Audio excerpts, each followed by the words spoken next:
ഓട്ടത്തിനിടയിൽ സ്വകാര്യ ബസിന്റെ അടിവശത്ത് തീ പടർന്നു. വാഹനം നിർത്തി ജീവനക്കാരും നാട്ടുകാരും ചേർന്ന് അതിവേഗം യാത്രക്കാരെ പുറത്തിറക്കി വൻ ദുരന്തമൊഴിവാക്കി.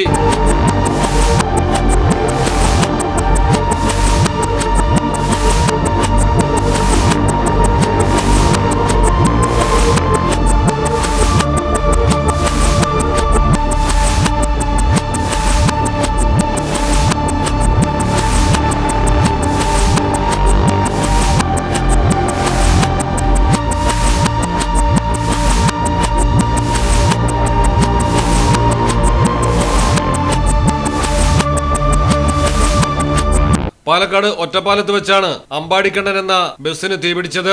പുകയൊന്നുമില്ലാതെ പെട്ടെന്ന് തീ പടരുകയായിരുന്നു. ഇതോടെ ഡ്രൈവർ വാഹനം നിർത്തി ഓട്ടോമാറ്റിക് ഡോർ തുറന്നിട്ടു.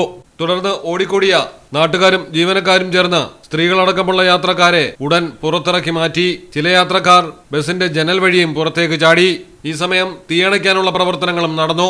ഡീസൽ പൈപ്പ് പൊട്ടിയതാകാം തീപിടുത്തത്തിന് കാരണമെന്നാണ് പ്രാഥമിക നിഗമനം. ഏതായാലും ഒഴിവായത് വൻ ദുരന്തം. മലയാളം ടെലിവിഷൻ, പാലക്കാട്. നിങ്ങൾക്ക് എത്ര പേർക്കറിയാം നിങ്ങളുടെ കുഞ്ഞിന്റെ ആദ്യ കാതുകുത്ത് പവൻ ഗോൾഡിൽ തികച്ചും സൗജന്യമാണെന്ന്? എന്നാൽ പത്തരമാറ്റ തിളക്കത്തോടെ 10 വർഷമായി പവൻ ഗോൾഡിൽ ആദ്യ കാതുകുത്ത് തികച്ചും സൗജന്യമാണ്. മാത്രമല്ല, പരിചയസമ്പന്നരായ ലേഡി സ്റ്റാഫുകളാണ് നിങ്ങളുടെ കുഞ്ഞുങ്ങൾക്ക് കാതുകുത്തുന്നത്. പവൻ ഗോൾഡ്, തിരൂർ.